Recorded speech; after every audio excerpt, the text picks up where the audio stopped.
مختلف مثالوں کے ساتھ، قصوں کے ساتھ، کہانیوں کے ساتھ ہمیں سمجھانے کی کوشش کر رہے ہیں۔ فرمانے لگے کہ ایک عورت نے چنے کو ہانڈی میں ڈالا اور نیچے آگ جلا دی۔ چنا زبان حال سے فریاد کر رہا تھا کہ تو مجھے خرید کر لائی اور اب اس سخت گرمی میں مجھے ذلیل کر رہی ہے۔ عورت نے کہا، میرا تجھے یہ جوش دینا، جو بوائل کرنا، تیرے ہی بھلے کے لیے۔ میں ایسا اس لیے کر رہی ہوں کہ جوش کھا کر تو انسان کی غذا بن جائے اور چنے سے انسان کی جان بن جائے۔ حدیث قدسی ہے کہ میری رحمت میرے غضب سے پہلے،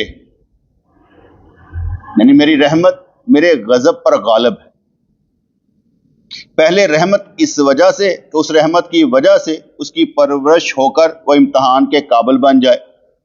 رحمت کی وجہ سے ہی تو گوشت پوست بنا ہے، اگر وہ نہ ہو تو عشق کس چیز کو گلائے گا؟ اگر عشق کی بنیاد پر انسان پر مصیبتیں آتی ہیں اور وہ ثابت قدم رہتا ہے تو پھر خدا کی مہربانی اس کو قرب و وصال کی بشارت دیتی ہے۔ چنے باتیں نہیں کرتے، یہ ہمارے سمجھانے کے لیے ہے کہ ایک چیز خریدی جاتی ہے، اسے پکایا جاتا ہے اور پکانے کے بعد کھایا جاتا ہے۔ وہ بھی ہماری طرح ہی ہے، ہم بھی کسی کے شکار ہیں، وہ بھی کسی کا شکار ہے۔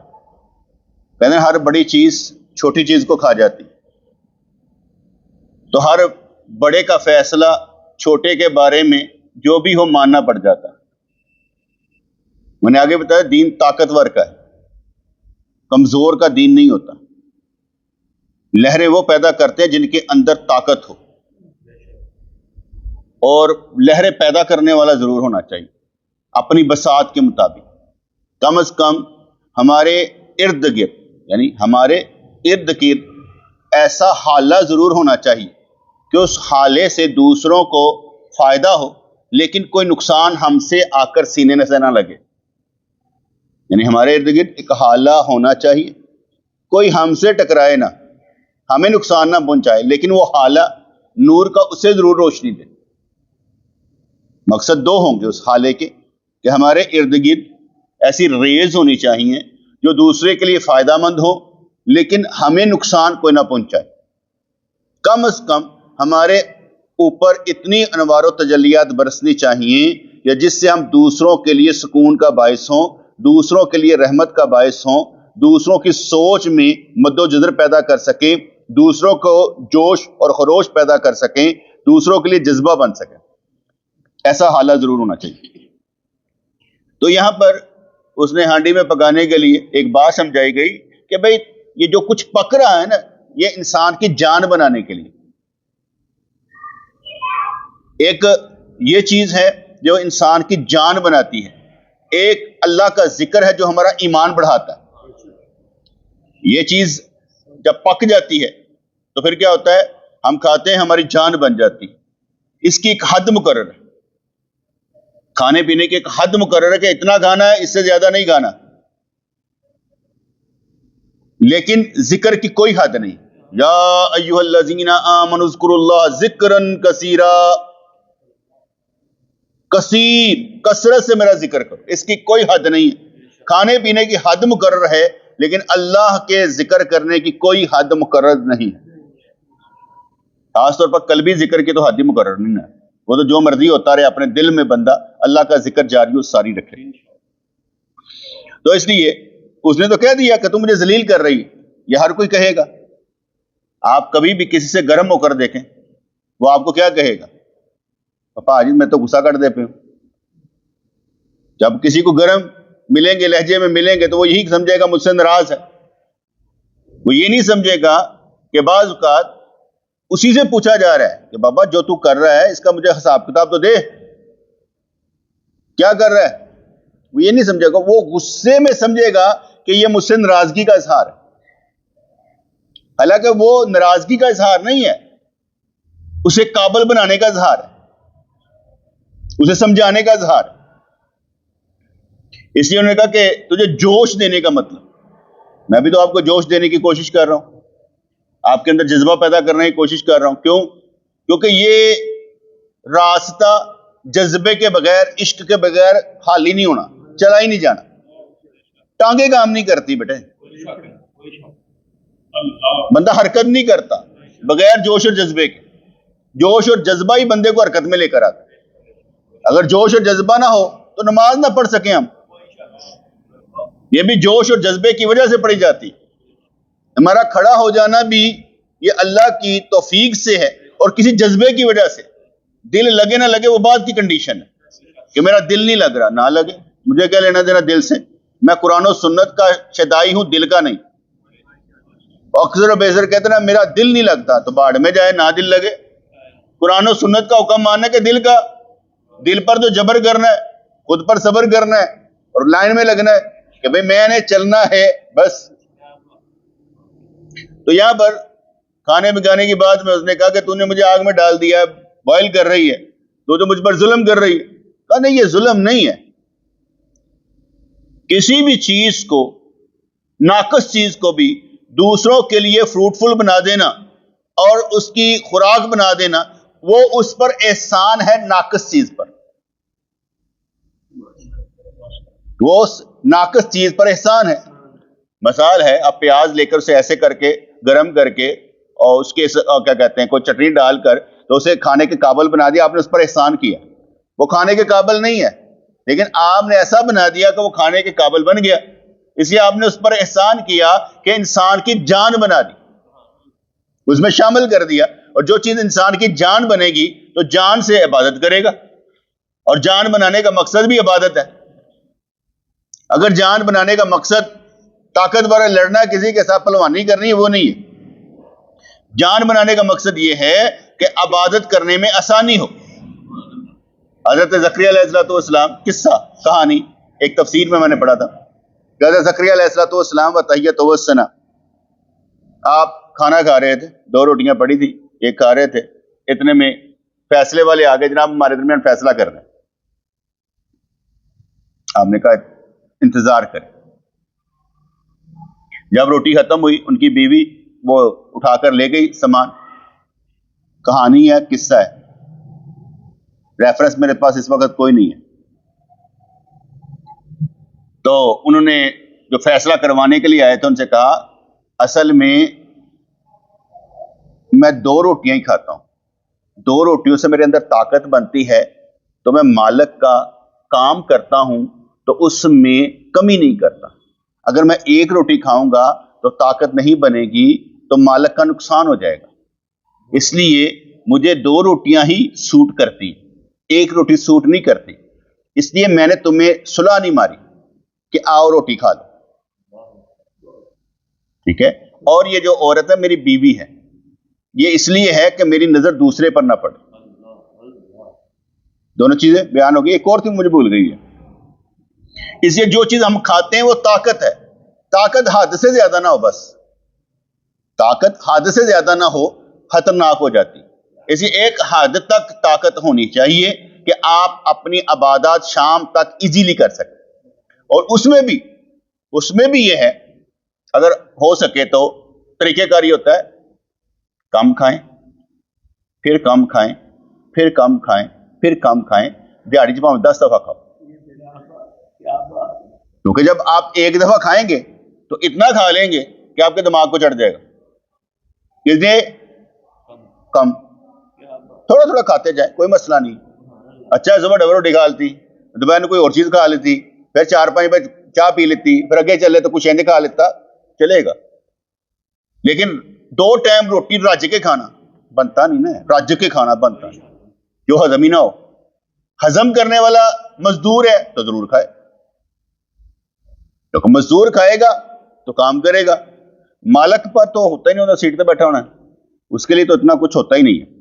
خیر، اس لیے کہا جاتا ہے کہ چنے کو ہانڈی میں ڈالا، بوائل کیا تو رونے لگا، میں نے کہا تو مجھے ذلیل کر رہی ہے، کہتے نا نا نا، یہ جو جوش دینا تیرے بھلے کے لیے، میں ایسا اس لیے کر رہی ہوں کہ جوش کھا کر تو انسان کی غذا بن جائے اور چنے سے انسان کی جان بن جائے.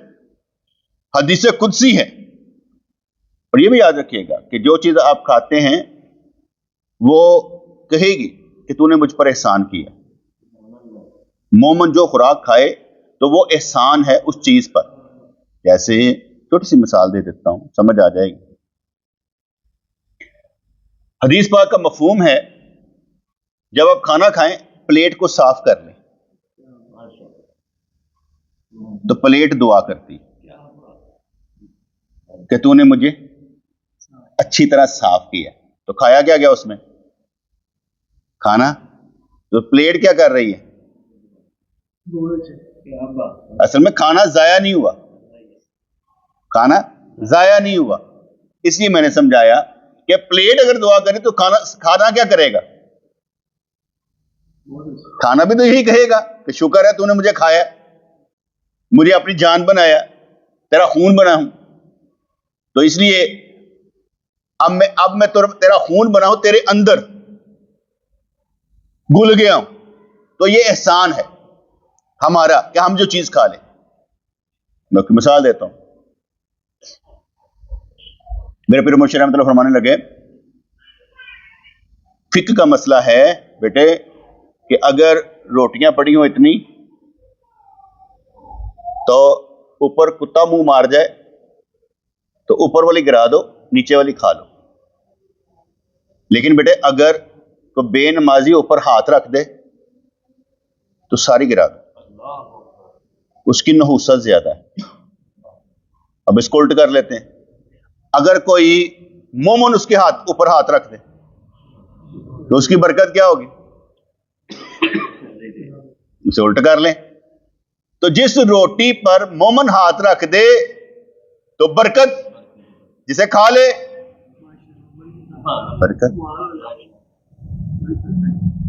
یہ ویسے میں آپ کو مثالیں سمجھا رہا ہوں کہ جو آپ کھا رہے ہیں وہ آپ کو دعائیں دے گی کہ تو نے مجھے بابرکت بنا دی. خاص طور پر مومن, جیسے میں نے پہلے بھی سمجھایا تھا کہ آپ کا کھانا متقی لوگ کھائیں.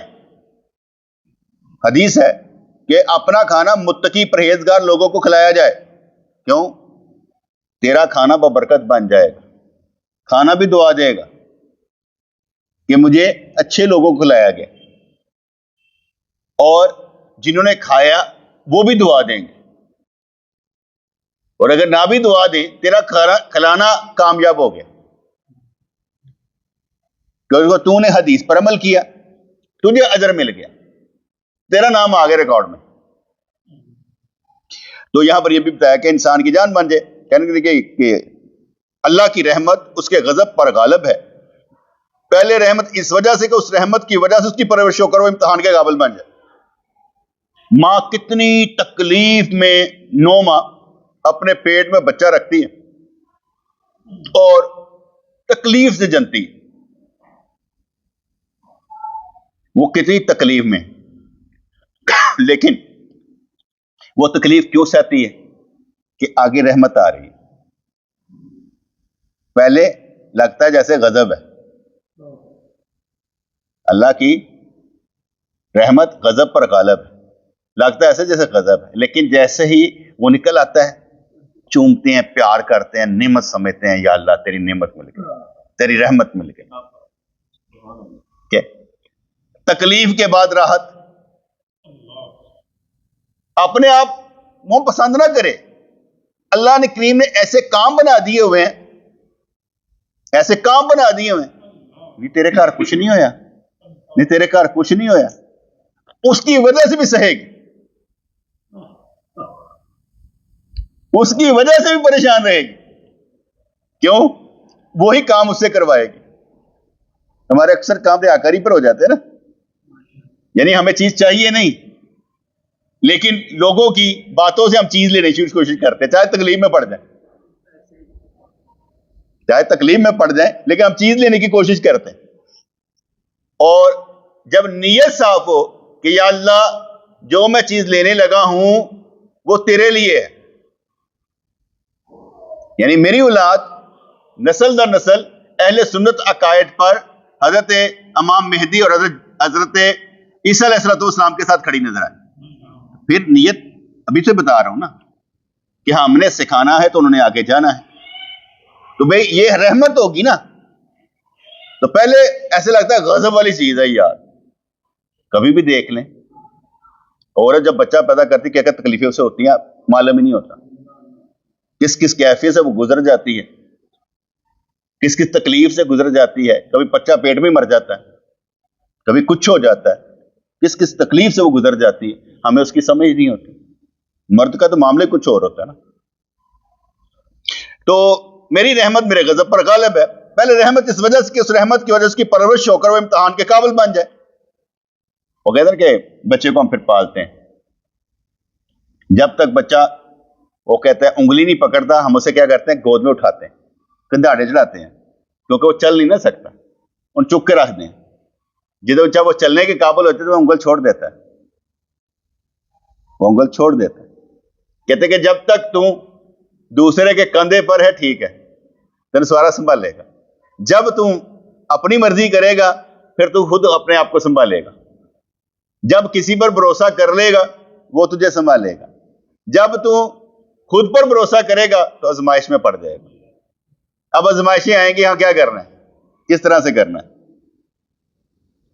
تو اس رحمت کی وجہ سے اس کی پرورشوں کو امتحان کے قابل بن جائے. رحمت کی وجہ ہی تو گوشت پوست منع ہے. اگر وہ نہ ہو تو عشق کس کو جلائے گا. یہ گوشت پوست کہنے لگے, یہ عشق کی باتیں نا کہ یہ جلنے کے لیے ہے, کڑنے کے لیے ہے. اگر یہ کیا کہتے ہیں ایک عورت تھی تو ایک بادشاہ کو اسے محبت ہو گئی. اس نے بھی کہا کہ یہ بندہ غلط لگتا ہے. اس نے جلاب لے لیا جیسے پہانے لگ جاتے. جب پہانے لگے تو ایک مٹکے میں کٹا کرتی رہی. جب کٹا کرتی رہی تو پانی سارا نکل گیا, بدصورت ہو گئی, آنکھیں باہر آ گئی.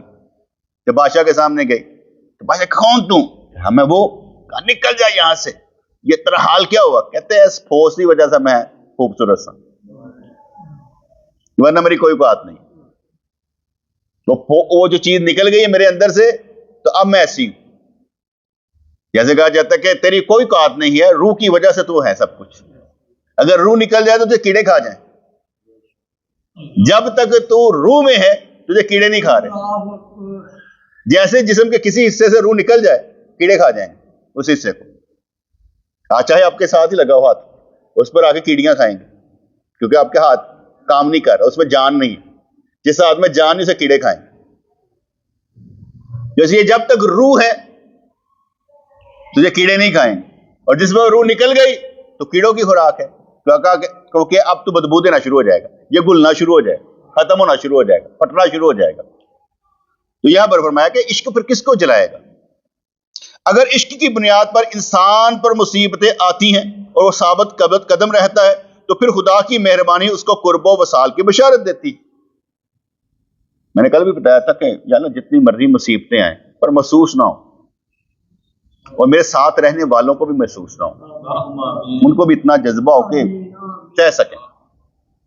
کیونکہ اپنے لیے نہیں باقی ساتھ والوں کے لیے دعا کرنی چاہیے نا.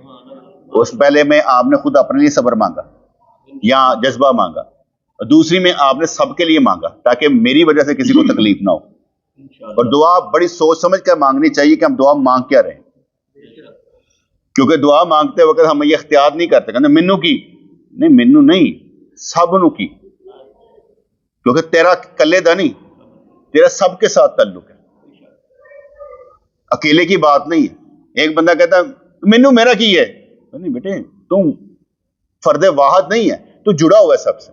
جیسے یہ جسم سب سے جڑا ہوا ہے نا, اس طرح ہم پورے خاندان سے جڑے ہوتے ہیں کسی نہ کسی طریقے سے. اور بندہ سمجھ رہا ہوتا ہے میرا کی جانتا ہے. آپ کو دیکھیں کوئی غلطی کر لے آپ کا بھائی تو کیا ہوگا, سارا خاندان اوے انہیں کہتا ہے. تو اگر تو سارے خاندان کی شان نہیں ہے تو بدنام ہونے پر وہ بدنام کیوں ہوتا ہے؟ بھائی انہوں نے منڈے نے ایسے کرتا ہے. تو اس لحاظ سے ہم نے خود بھی بچنا ہے تاکہ ہماری وجہ سے ہمارے ماں باپ کو نہ سننی پڑے. اس لیے عشق کی بنیاد پر جب عشق داخل ہوتا ہے تو جسم کھا جاتا ہے, روگ لگ جاتا ہے. روگ لگ جاتا ہے تو پھر اصل مزہ تب آتا ہے جب روگ لگ جاتا ہے. جب روگ لگتا ہے نا, روگ برا نہیں لگتا, روگ برا نہیں لگتا، وہ اس لیے کہ روگ لگا ہی تو مزہ آتا ہے. جس کو روگ نہیں لگا اسے مزہ کیسے آئے گا؟ جسے کہتا کہ فنا فی شیخ، روگ کے بغیر نہیں لگ سکتا. روگ ہوگا تو لگے گا نا. فنا فی اللہ کا مقام روگ لگے گا تو ہوگا. جب روگ ہی نہیں، یا آپ روگ کو روک لیں تو پھر تو کام نہیں نہ بنے گا. روگ لگے گا، عشق لگے گا تو مزہ آئے گا. کچھ چیزیں ہوتی، مثال ہے، کچھ آپ نے کیا، آپ مجھے آ کر سنائیں، آپ کا سنانا بنتا ہے، لیکن میرے لیے وہ فضول ہوگا. آپ کا سنانا میرے لیے فضول ہوگا. میں نے یہ کیا، میں نے یہ کیا، میں نے یہ کیا، کر لیا. میرے لیے کیا اس میں؟ کیا مجھے سکھانے کے لیے تو نے بات کی، یا تو نے مجھ سے حوصلہ لینے کے لیے بات کی؟ بات کرنے کا مطلب کیا؟ اگر تو نے مجھ سے حوصلہ لینے کے لیے بات کی تو ٹھیک ہے، پھر تو مختصر یہ ایسے ہوا، ٹھیک ہے. اس کا مطلب ابھی تو بالغ نہیں ہوا، ابھی تم بالغ نہیں ہوا، ہوش میں نہیں آیا، تب ایسا ہو رہا ہے. جب ہوش میں آ جائے گا پھر ایسا نہیں ہوگا. تو وہ جب کوئی بتا رہا ہوتا ہے تو مجھے معلوم ہوتا ہے کہ اس پر اثرات ہیں. جب وہ اثرات پیدا ہوتے ہیں نا، میں کتنا وہ اثرات کی وجہ سے ہوتا ہے. وہ بتاتا ہے میرے تے اثرات ہے بھاجی، اے نہ سمجھو میں اثرات تو باہر آ، وہ تو بھی اثرات ہوتے ہیں، ہر ایک پر ہوتے ہیں. ایسا نہیں کہ نہ ہو.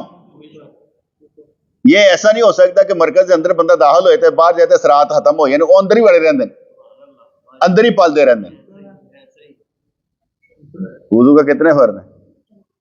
اثرات ہیں، ٹل وا کے اثرات پیدا کرنے پڑنے. اگر اثرات ہی نہ ہو تو مزہ کیسے آئے گا؟ اثرات ہے. دن نہ کرا آتا ہے. تو کہتے ہیں رنج بھی اللہ کا بھیجا ہوا مہمان ہوتا ہے. اگر اس کے ساتھ اچھا معاملہ کیا گیا ہوگا اور اسے صبر سے برداشت کیا گیا ہو تو شاہ کے دربار میں جا کر تعریف کرے گا تو منعم کے انعام کا حقدار ٹھہرے گا. میں کہ نا پلیٹ بھی رولا پاندی اچھے طریقے نہ صاف کرن دے، کھانا بھی رولا پاندا ہے. الحمدللہ پڑھیا میرے دوتے کھان تو بعد بسم اللہ پڑھ کے کھاتا گیا. یہاں پر فرمایا گیا رنج بھی اللہ کا مہمان ہے. اگر اس کے ساتھ اچھا معاملہ کیا گیا ہوگا اور اسے صبر سے برداشت کیا گیا ہوگا تو وہ شاہ کے دربار میں جا کر تعریف کرے گا تو منعم کے انعام کا حقدار ٹھہرے گا. شریک جو یہ چیزاں تہاڈے کول آن تے اتے جان، نماز بھی جاندی ہے تو تعریف کرے یا اللہ بڑے اچھے طریقے سے پڑھا ہے، تو انعام کون دے گا؟ میری چیز، میرے معاملے کو تو نے اچھا کیا، جا تجھے انعام دیا. اس لیے ہر چیز، جیسے یہ بات ہے میں آپ کو اچھے طریقے سے سکھانے کی کوشش کر رہا ہوں، مثالیں دے دے کر سمجھانے کی کوشش کر رہا ہوں، تو یہ درس بھی ضائع نہیں جائے گا. یہ بھی جا کر عرض کرے گا یا اللہ بڑے اچھے طریقے سے اس نے سمجھایا، اس نے ہر ایک کے دماغ میں بات ڈالنے کی کوشش کی ہے. تو اپنا نہیں کسی کا ہے، تیری اپنی کوئی چیز نہیں ہے، سب کچھ اللہ کی ہے. اور جب اللہ کی ہے تو اللہ کی راہ پر لگا، اپنی زندگی کو اس کی راہ پر لگا کر خوشگوار بنا لے. تیرے اندر سے اللہ کی محبت کی خوشبو آنی چاہیے، تیرے اندر وہ جذبہ ہونا چاہیے جسے موت کبھی نہ آئے، ختم کبھی نہ ہو. بی بی نے کہا، یعنی عورت نے کہا اگر تو میرا ہے تو میری طرح شکر گزاری کر، میں نے تو تجھے بوائل کرنا ہی کرنا ہے، اگر میرا ہے تو میری طرح شکر گزاری کر. حضرت ابراہیم علیہ السلام اپنے بیٹے حضرت اسماعیل علیہ السلام کو ذبح کرنے پر آمادہ ہو گئے تھے. میں تجھے فنا کر رہی ہوں، تو بھی میری بات کو مان، صبر کر. یہ بظاہر فنا ہے لیکن در حقیقت بقا ہے، کیونکہ تو انسانی جان کا حصہ بن جائے گا. چنے کی حالت ابتلا سے پہلے اچھی تھی مگر ابتلا کے بعد بدرجہ بہتر ہے. آپ نے داڑھی نہیں رکھی تھی، آپ کیسے تھے؟ آپ داڑھی رکھ کر آپ کیسے ہیں؟ آپ نے داڑھی نہیں رکھی تھی، آپ کو کوئی کچھ نہیں کہتا. آپ نے داڑھی رکھ لی، آپ کو بڑی سننی پڑے. لیکن اگر آپ نے داڑھی رکھ کر سنا تو داڑھی بھی تو دعا دے گی. میری وجہ نہ یا اللہ نہ کوئی سندا پہ, میری وجہ نہ کوئی سندا پہ, وہ بھی تو دعا دے گی نا, وہ بھی تو حال ہی نہیں چھوڑے گی, کیونکہ وہ تیرے اندر کچھ نہ کچھ پیدا کر کے چھوڑے گی. کہتے ولی بنتی داڑھی سب تو پہلے نکلتی, کیونکہ جڑے ایسے رستے تے قدم رکھتا پہلا شہوات دور ہوتی, شریعت آ جاتی. تو میں تجھے فنا کر رہی ہوں, یہ بظاہر فنا ہے لیکن در حقیقت بقا ہے, کیونکہ تو انسانی جان کا حصہ بن جائے گا. چنے کی حالت ابتلا سے پہلے اچھی تھی, مگر ابتلا پریشانی کے بعد, مصیبت کے بعد بدرجہ بہتر ہے. پہلے اگر وہ کھانا تو دانت ٹوٹ جانے تھا, اب کوئی کھائے گا تو جان بنائے گا. اسے جب آپ صبر کی گھاٹیوں سے گزرتے ہوئے, شکر کی گھاٹیوں سے گزرتے ہوئے, اپنے نفسانی خواہشات کو ختم کرتے ہوئے, اپنے حسد کینہ کو ختم کرتے ہوئے جب آپ ابھر کر سامنے آئیں گے تو سب کے لیے رحمت ہوں گے, کیونکہ اب آپ گھاٹیوں سے گزر کر آئے ہیں, اب آپ کسی کو تکلیف نہیں دیں گے. میں آگے کہتا ہوں کہ میرے والد صاحب تھے نا, میں بیمار ہوا تو مجھے کہنے لگے یار تیری مہربانی مری نا, تو مر گیا نا, تیرے بچے میں نہیں سنبھال سکتا, لیکن اگر میں مر گیا نا میرے بچے تو سنبھال لیں گا. یہ ایک بات, کیونکہ اب وہ گھاٹیاں عبور کر کے میرے والد صاحب کا جو کانفیڈنس لیول مجھ پر تھا نا, وہ اتنا پختہ ہو گیا تھا کہ یہ کر لے گا. میرے مرشد نے اگر یہ خلافت نامہ لکھ کر دیا تھا, کیوں لکھ کر دیا, انہوں نے کہا یہ للہ فی اللہ کام کرے گا. نہیں, اعتماد کا لیول, اعتماد کا لیول کہ یہ گھاٹیاں گھوٹیاں گزر گیا ہے, یہ اب غلط نہیں کرے گا, بلکہ یہ لوگوں کو تعلیم دے گا, اور جذبات جو بتائے گا وہ شریعت کے مطابق ہوں گے, حالات واقعات بتائے گا وہ شریعت کے مطابق ہوں گے, اپنے لیے نہیں لڑے گا, شریعت کا قانون بتائے گا, سمجھائے گا. یہ بھی ایک کانفیڈنس لیول ہے کہ یہ بندہ یہ کام کرے, کیونکہ اس کے جو واردات ہیں نا وہ بہت صحیح ہیں, یہ ادھر ادھر نہیں ہوتا, دنیا کے پل صراط پر سیدھا دوڑتا ہے, کیونکہ یہ پل صراط پار کرنا مشکل ہے, وہ ہو جائے گا. یہ اگر ہو جائے تو وہ آسان ہے, وہ تو ایک سے انج کر کے نکل جانا. اس لیے یہ دنیا مشکل ہے, آخرت آسان ہو جائے گی. اس دنیا کو پل صراط سمجھے, اس کو نہیں. اس دنیا کو پل صراط سمجھے, وہ خود ہی کراس ہو جائیں گے انشاءاللہ تعالی. تو باپ کا اور مرشد کا ایک لیول آ گیا. میں نے کہا تو میرے بچیاں نے سنبھال لیں گا, ادھر کیا تو مریداں نے سنبھال لیں گا, دونوں پاسے تو کام سے ہی کرے گا, جان نہیں دے گا کسی نے. جیسے جو بھی آئے گا کچھ نہ کچھ سیکھتا چلا جائے گا, باہر نہیں چھوڑا. چنے کی حالت ابتلا سے پہلے اچھی تھی, مگر ابتلا کے بعد بدرجہ بہتر ہے. تو آگے میں کہنا, اگر دین پر چلتے ابتلا لگے ہی نہ, پریشانی لگے ہی نہ, تو وہ بھی نعمت ہے کہ تیرا ایک درجہ بہت بڑھ گیا. تیرا درجہ وہی ہے جو اسماعیل علیہ السلام کا تھا, ذبح کر دیں مجھے, کچھ نہیں کہنا, کیونکہ تو اس شکر کے مقام پر ہے. اب چنا ترقی کر کے حیوان کا جزو بن گیا اور انسانی جسام کا حصہ بن کر افکار کی غذا بن گیا اور اعلیٰ مقام پر پہنچ گیا. یعنی اب فکر بھی جو ہے نا وہ ہے پورے کا پورا, جیسے کہتے ہیں نا قطرہ کلزم میں ملے تو سمندر بن گیا, باہر نکل گئے تو فنا ہو گیا, یہ اندر فنا ہو گیا. اب جو کچھ ہے, اب جو کچھ ہے, آپ جو کچھ ہے, ہر ایک پانی کا قطرہ ہی ہے نا. اب آپ اپنے پانی کے قطرے کو علیحدہ تو نہیں کر سکتے, کیونکہ کہا جاتا ہے یہ گوشت پوست جو ہوتا ہے یہ ماں کے نطفے سے ہوتا ہے, اور جو ہڈیاں وغیرہ ہوتی ہیں یہ باپ کے نطفے سے ہوتی ہیں. تو دونوں کو علیحدہ علیحدہ کر سکتے ہیں؟ اب وہ جو بنا ہوا ہے سارا کچھ, وہ جیسے ایک انڈے کو آپ رکھ دیں مرغی کے نیچے, ایسے ہی ہے نا, تو اندر سے بچے نکل آئے. اب وہ کس حصے کے, زردی کون سی ہے, چٹیائی کون سی ہے, کس حصے سے, نہیں سمجھ آئے گا. لیکن آپ رکھ کے دیکھ لیں. اس طرح جب یہ سیل مل گئے, اب کون سا حصہ ہے وہ بتا دیا گیا. آپ علیحدہ نہیں کر سکتے, آپ اسی وہ بنیاد پر ہیں, آپ ان دونوں کی بنیاد پر ہیں, اس لیے آپ اپنے آپ کو علیحدہ نہیں کر سکتے.